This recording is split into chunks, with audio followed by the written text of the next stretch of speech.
I got mentored by Simon Squibb for 2 hours, and this is everything I learned right here. Before we get into the video, as always, well, not as always, but as now is the new tradition, let us turn everything on. There we go. There's first light. There's the jazzy lights. And let's get into it. So if you are watching this video, you probably already know who Simon Squibb is. He's most popular or most well known for his brand Help Bank and for the Ring doorbell videos where people click on the doorbell that he has set up somewhere in London and they basically pitch their idea. This idea is then shared on the Help Bank channel all over TikTok, Instagram, Facebook, all the different platforms, basically sharing people's dreams with the world and helping connect people's dreams to those that can kind of give them the leg up and the next step and help them out. So Simon Squibb, however, he's not just famous for this. He actually built a massive agency over in Hong Kong several years ago and sold it for, he describes it as more money than I'll ever need to PwC. I think it's called Price Waterhouse Co. I can't remember the full name, but PwC, you know, it's a massive, massive brand. They've got tons of cash and Simon had built an incredible agency. So the mentoring with Simon Squibb, what's that all about? Essentially, he's just released a 2.5 hour video where he says, guys, everyone asks me for mentorship, but all you need to do is listen to this. And this is everything I know. So I thought, for you guys that are not going to watch the 2.5 hours, and for me that did and wrote down all the different notes of all the key things that stood out to me, I'd bring that up in today's video because that is what has been on my mind recently, and I thought it would be really useful to provide that value with my own insight and related to kind of my own situations and my own stories. So if you don't know me and you know Simon Squibb, and that's why you've clicked on the video, my name is Jordan Carter. I quit a full-time role in sales. I was recruiting for top level executive level. So I was hiring the CEOs, the CMOs, the chief creative officers, etc. in several massive businesses around the country. It was a good job, but I thought, I can't be doing this. There's more to life than money. I'm in the office all the time, all the day, working for someone else, building someone else's dream, whilst my dream is continually seeming more and more distant away as I feel like I am becoming further indoctrinated in this business, in the commission system, and everything that this is all about. So I had to dip out of there, and the past 1.5 years has been a journey of trying lots of different business ideas, and we are where we are right now. I'll give updates of where I'm at and the next kind of steps after I bring this value segment of the video, but I always want to have a section on these videos that are released every Monday at 4 p.m. all about kind of my thoughts, reflections, value, things I've been reading, great podcasts, great videos. And this is one of them, being mentored by Simon Squibb for 2 hours. Amazing. So the first thing that stood out for me is he was talking about everyone wants a mentor. Some people will mentor you for free. Some people will mentor you for a paid fee. However, what he believes is even more important is having a co-founder. So I wrote it down right here. And he said that you don't need a mentor. You just need someone to answer the questions you have. So if you can find a community of like-minded entrepreneurs doing a similar thing that you want to do, there'll be someone that's bound to have encountered the problem that you're facing, or that will be a step above you that you can help out. And he's saying the only reason why you would want to get a co-founder, well, not the only reason, but a key reason is if you need the accountability. So if you feel like you're perhaps not, you set yourself goals or targets for the week, the month, the Q, and you just let things slip, you push things back, or you procrastinate throughout your day, and you just need someone to hold you accountable to say, Jordan, did you get this done? A co-founder is great. And he said in regards to finding the right co-founder, you need to find someone who plugs the gaps that you have.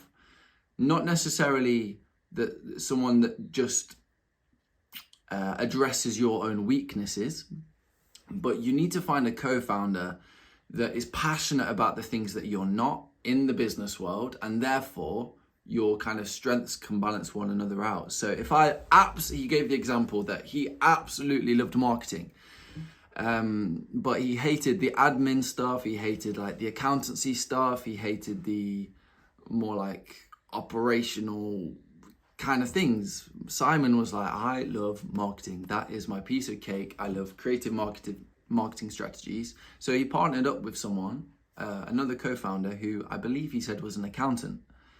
And they were able to undertake those kind of operational activities and admin roles that he just had no time or day for. He said he could have done them. He could have worked out how to do them, but he just wasn't passionate about it.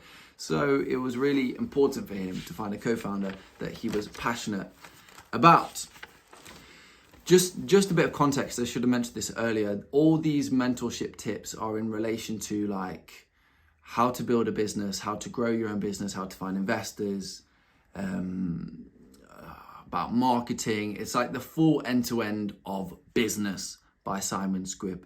But I'm going to tell you the things that really stood out for me and hopefully provide you with some value. So hopefully those first 2 points kind of already gave you value regarding finding a mentor and co-founders. Next point is regarding marketing. He was talking, it's all about selling emotion. And the important thing is thinking long-term always. This is one of the main points in the whole video that stuck out to me, guys. Also, a cat just ran by and it made me jump. Anyway, one of the main points that stood out to me was long-term thinking. And that may seem quite obvious. If you're trying to build a business, you don't want it to fizzle out over time. You want it to have longevity. But he was saying, even at the start, don't be thinking too much about profitability. If you are providing value, if you are thinking long term, the money will come.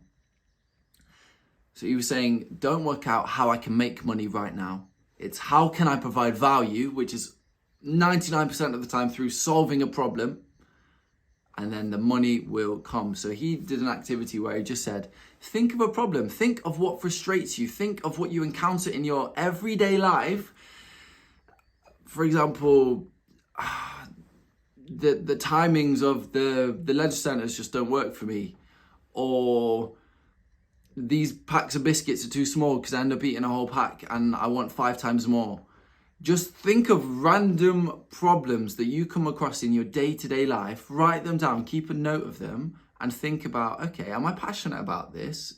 Normally, if it is a problem you encounter, it's something you're passionate about, but just analyze that list over time and get acting. As soon as you see something that you feel could work, you could be passionate about, does solve the problem, and other people would be passionate about too, act. Don't delay.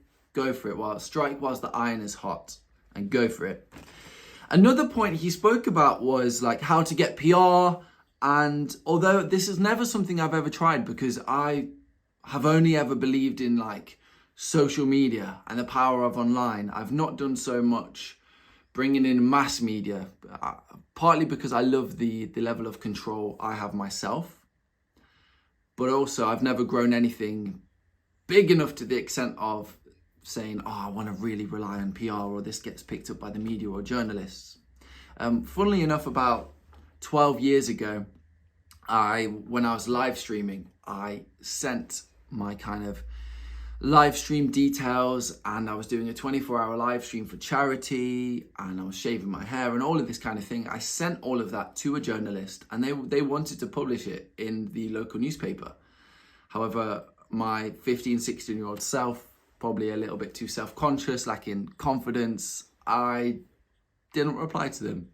So that story never went ahead, but it just goes to show that journalists, if you find I'll relate this back to Simon ASAP, but if you find a journalist who publishes stories that you believe they would be interested in, you can send it to them, you can get published like that. It's not super complicated.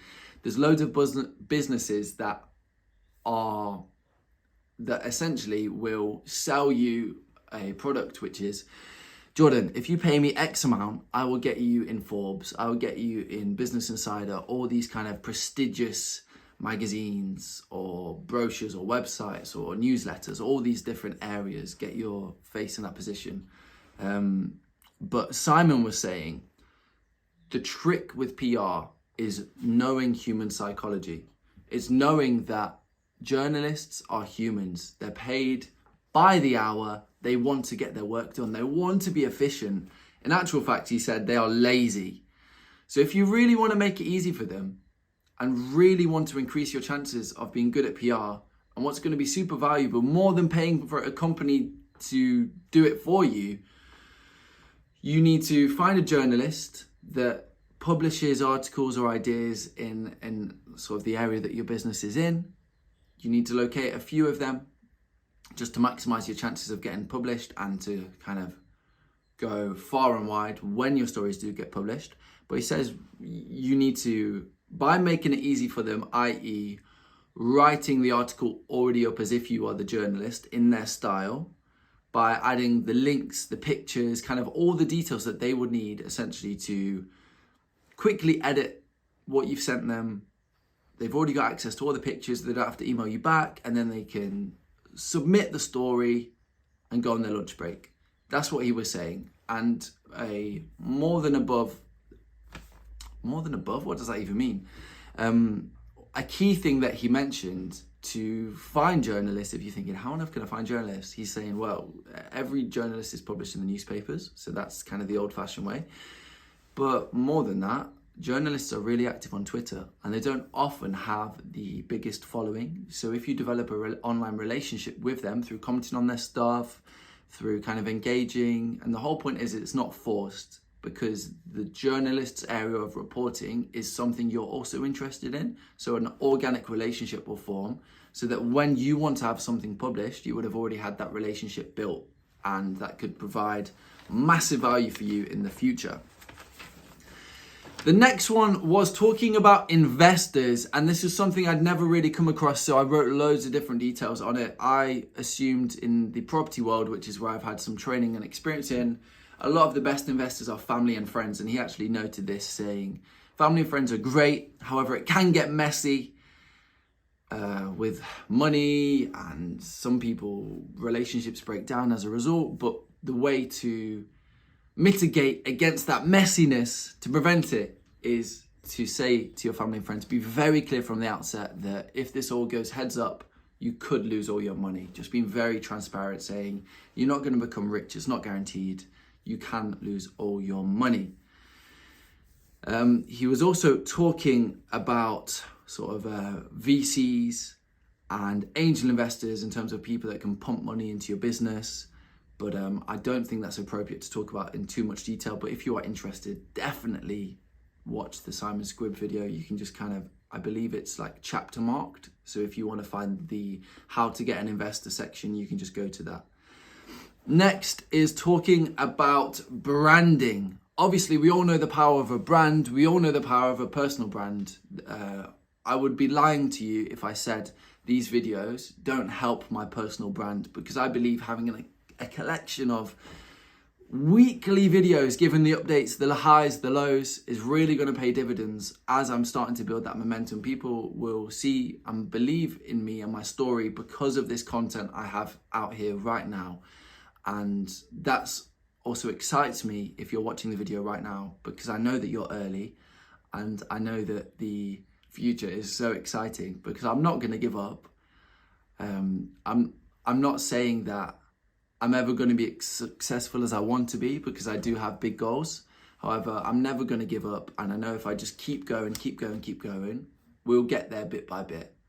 And what I'm trying to say about success is that I know when I hit my level of success on my goals right now, when I will set a bigger goal, those goalposts will always move. So I will never get there, because I'll always be on the journey of getting there. But the whole point is that documenting these videos will be amazing to look back on and just see how far I've come and see how long it kind of took, and connect with you guys as we both grow together. I assume if you're watching this video, you're wanting to grow, you wanted to develop and sharpen those entrepreneurial skills. You've got dreams, you've got goals, you want a better life than just the standard 9 to 5. Not that there's nothing bad with that, but some people are built different. Some people want more for their life. And that's definitely me. So going back to the whole branding element, I went off a bit of a tangent there talking about personal brand. But Simon was saying, when you've developed your branding, a really good test to see if your branding and if your logos, when I say branding, I'm talking about like the website look and feel, the color palettes, the fonts, the logos, the quality of your videos, sort of everything that someone can see in relation to you or your business is coherent and is conveying the business's message. Even like the business slogan, that's part of branding, is everything that you are relating to saying, this is my business, that could be considered branding. And he was saying a really good test to see if your branding hits and lands is to remove different elements or images from the brand. And if people still recognize it, then you know you're onto a winner. So you know the logo game. This has just come to my head right now. I'm quite happy about the analogy. You know the logo game. If you don't, it is essentially, you'd be presented with, I'm trying to think, can I see a logo right now? I don't know. This I am free logo. If I was to remove the full stop, or if I was to remove the R or the I, any elements of this logo, would people still be able to recognize it, know the brand? So the logo game is a version of this. You'd have the Burger King logo and you'd remove the Burger King letters, or the KFC logo and you'd remove, is Colonel Sanders in it or is it just KFC? Anyway, you'd remove the F or the C, or you change the colors. You'd adjust an element or remove an element of the logo, and if you still recognize it, then you know your branding is good and your brand awareness is good. And I thought that was really interesting, especially for you that's potentially someone trying to build a business. Think, okay, if I remove this one element, how easily recognizable is this still? You could maybe test it with a friend or family member and just see if they still recognize it, still notice your brand. That could be a good thing to help you going forwards. Also, I'm sure you're aware that I'm looking at my notes right now. I'm not just looking down. That's just the way I am. So going on to hiring, this is really useful. Again, it's not something I have done myself. However, I've worked with people and in several different teams throughout my lifetime. And it's so clear that the best teams I've worked with shared these values that Simon was talking about. And I'm going to quote this exactly because I believe the value behind it is so strong and you just need to hear it for what it is. Okay, so if those hired believe in your purpose, then you won't actually have to hire or manage anybody. All you have to manage is purpose. Let me repeat that again. If those that you've hired believe in your purpose, all you have to manage is the purpose. Because by default, these guys are attracted to the business, what the business stands for, what the purpose and the roots of the business are embedded within. So if you're managing the purpose, if you're making it really clear to those that are working with you that, look, rather than just focusing on your take-home pay, let's focus on how many people we've helped this month. Let's really bring our results in parallel with our purpose and ensure that it's super clear to you that we are doing more than just running a business, taking home a paycheck. We're doing something. We're building. Essentially, we are building. And part two of that, he was saying that you should give all employees equity. They need to feel rooted. But equity, if you don't understand, is like a percentage of the business or like stocks and shares in the business. Something that kind of roots them to the business success. For example, if I had an employee that was so loyal for 10 years and I didn't give them equity, all they would be taking home is the 10 years of pay, plus whatever memories and impact they would have had on the world as a result of running the business. However, if I gave them equity, I would be rewarding them for the results of their hard work because they'd be able to sell the shares, they'd be able to, I'm not a shares guy right yet, but what I'm trying to say is I'm not an expert in shares. However, if you give someone equity, you're saying to them, look, I'm not trying to take 100% of the pie. I'm really trying to reward everyone that I work with, to say thank you for helping me. I appreciate your efforts. This is the reason why I've got to and where the business has got to the point that it's got to. So giving employees equity, some skin in the game, will really, really help them, and will help you to have colleague retention. You want to give equity to the high performers, and you want the high performers to stay. And one way to do that is through equity. And that was something that my old business in sales actually offered. And I knew that if I started getting onto that equity ladder, I'd be wanting to wait until that I'd be able to cash that out and get that money. And I'd be even further sucked in to something I didn't want to be sucked into. How to grow. Essentially, the business needs values. If your business is just selling pencils, that's just very minimal. That's very baseline, level one in terms of value. But if we're talking in terms of value, we're saying this business enables people to express their thoughts, their creativity, their freedom through writing. And the pencils are so high quality that we enable people to do it for to write twice as long before they have to buy a new pencil. Or every pencil that's bought, we give a pencil to someone that doesn't have the resources to be able to write of their own free accord. Or every pencil that's bought, we sponsor an hour lesson for someone that doesn't have free education in the world. I'm not saying you have to do like a charitable thing as part of your business, but you have to find a way to, if your business inherently solves a problem, which 99% of businesses do, then you can extrapolate the value and come up with a set of business values as a result. And that's what I'm trying to say. A really big thing is another thing in terms of growth is Simon said about taking risks. That might sound very, very obvious, but often when businesses have broken through and they've outcompeted all their competitors, or they've come to market first with a solution or an idea, they stop taking risks. They just do the same thing that got them there, and in terms of just repeating the solution that they found. And that's a very quick way to obviously grow quickly, because you're out competing everyone, and then to plateau off as everyone else catches up.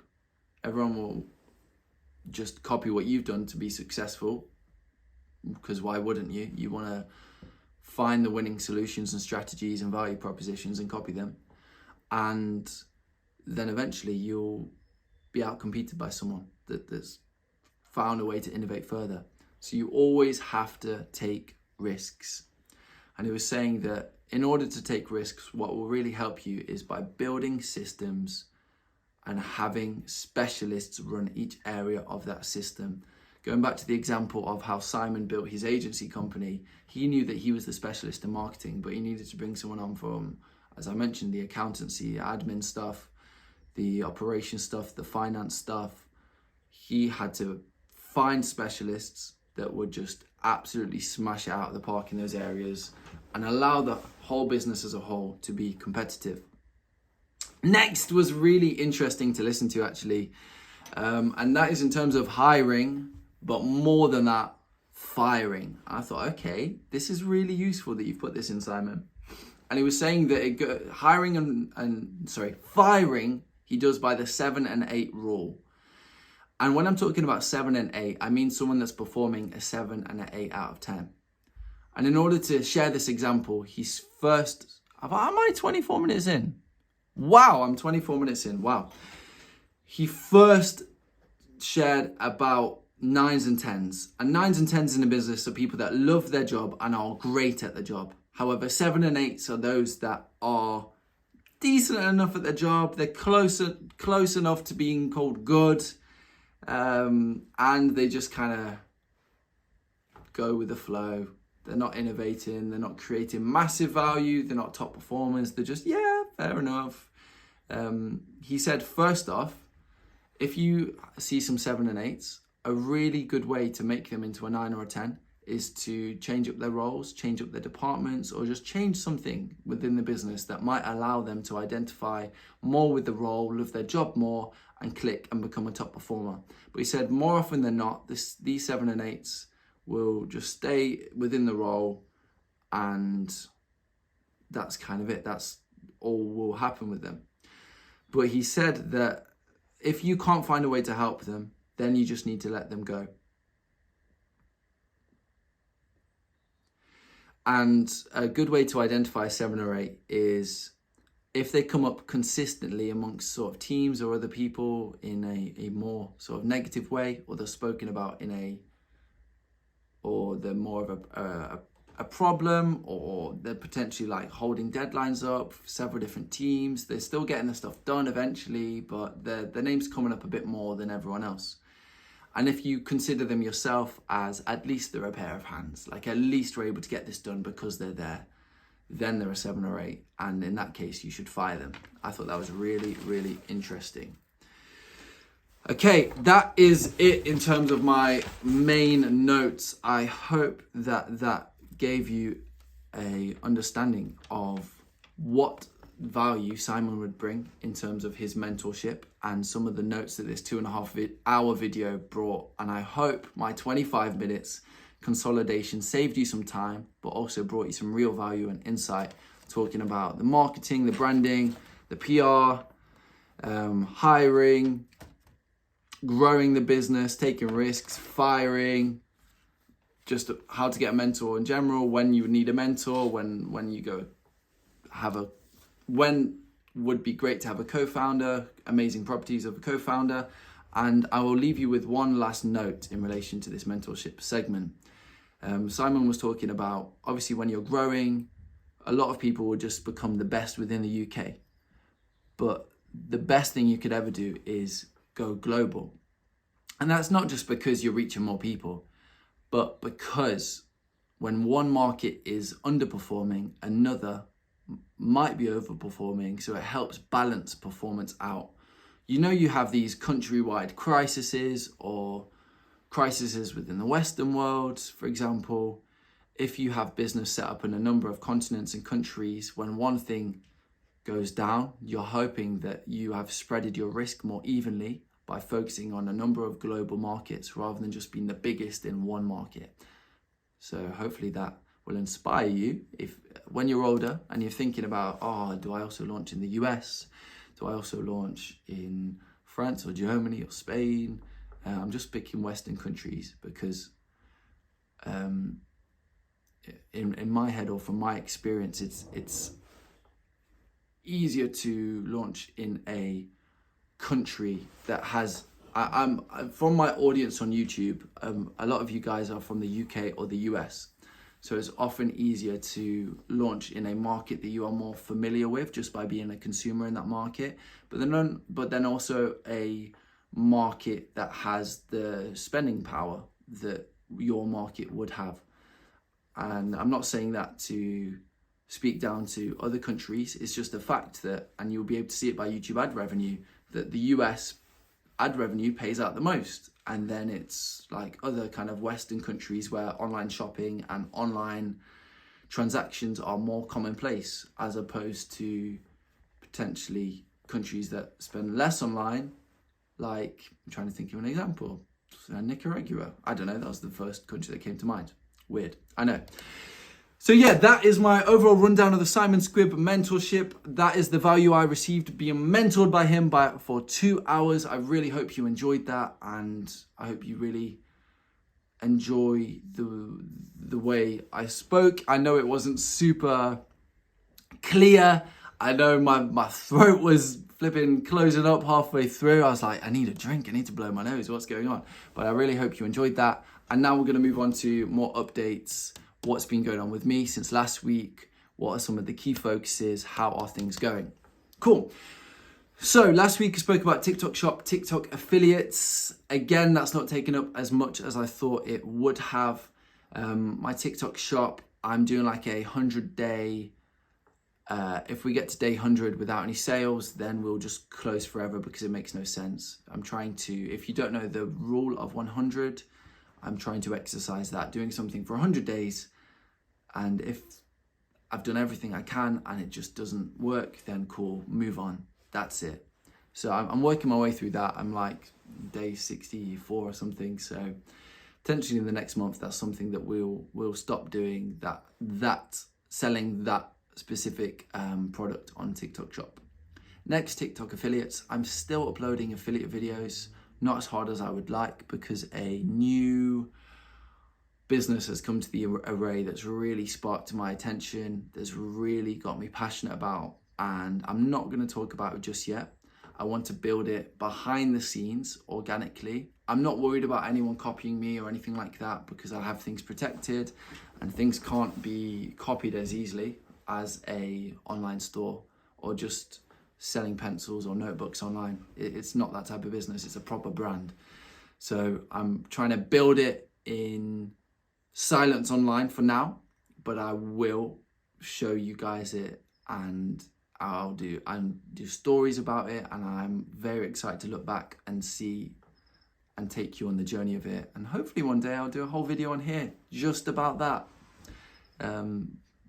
Yeah, as you can tell, I'm very excited about it. I'm just smiling thinking about it.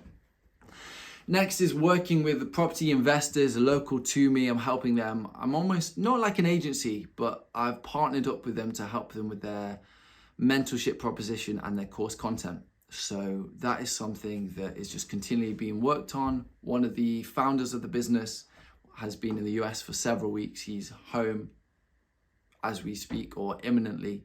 So things will start to ramp up after that, the next couple of weeks, or towards the end of this month, when he's, I guess, been able to come home and figure everything out in terms of getting back into the world of work. Next we have, I mentioned I had to close down the Faceless YouTube channel, although we got from 0 to 1,000 subs in about 5 months.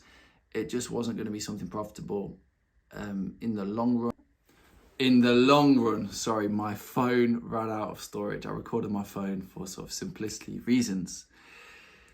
And in terms of overall updates, that is really it. I'm spending most of my time on the brand at the moment. It's currently the holidays as well, so I'm juggling the change of routine which comes with the holidays. My wife is a teacher, works in a school, so she's off, but we have a little bit more freedom when it comes to the holidays. Sometimes we'll go on some trips, so it's a really exciting time when we've kind of slugged through the term, but my routine does switch up a bit.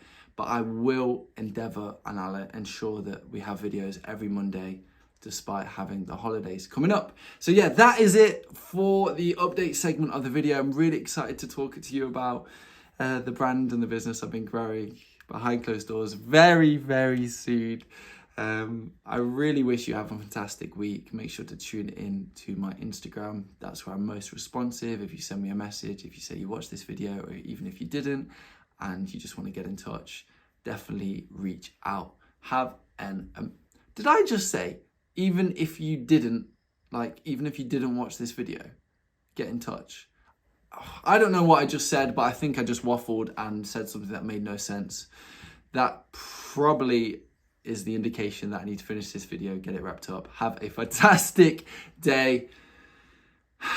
The future is bright. You have got this. We've got this together. I don't know why I'm using a pencil. It's a little bit intimidating. I'm going to wrap it up. See you soon.